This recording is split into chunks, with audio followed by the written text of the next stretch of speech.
এই রেইনবো কেকটা কিভাবে তৈরি করেছি সেটা আজকে সম্পূর্ণ ভিডিও দেখাবো, আর উপরে যে ফন্ডেন্টগুলো রয়েছে সেটাও কিভাবে তৈরি করেছি সেটাও দেখাবো।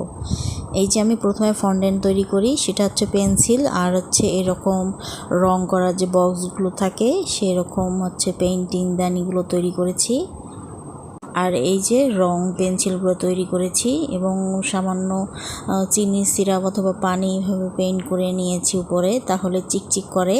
আর এই দিকে আমি এই যে কেক স্লাইজার কীভাবে তৈরি করেছি দেখুন, আমার বড় ছুরি ছিল, সেটার দুই সাইডে আমি পানির বোতলের যে উপরে ককটা থাকে সেটা আমি এখানে বসিয়ে টেপ দিয়ে দুইটা সাইড সমান করে লাগিয়ে নিয়েছি। আমি মাঝে মাঝে এই নিয়মে কেক স্লাইস করি, এতে করে কেকের স্লাইসগুলো একদম সহজ হয়।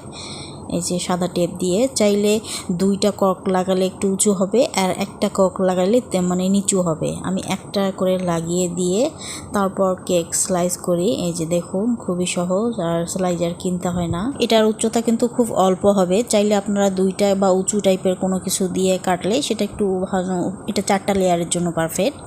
এরপর আমি কেকটা তৈরি করার পর সাইড দিয়ে আমি যে জেল ছিল সে জেলের উপর বিভিন্ন কালার দিয়ে আমি এরকম করে দুই সাইডগুলো আগে দাগ দিয়ে নিয়েছি ছুরির সাহায্যে। এরপর এরকম করে মাল্টি কালার করে দিয়ে এগুলো সাইড দিয়ে একটু দিয়ে দিয়েছি। দেওয়ার পর সবগুলো 3টা 4টা কালার দেওয়ার পরে আমি যে ফন্ডেন্টের যে সব জিনিস তৈরি করেছি সেগুলো কেকের উপরে দিয়ে দেই।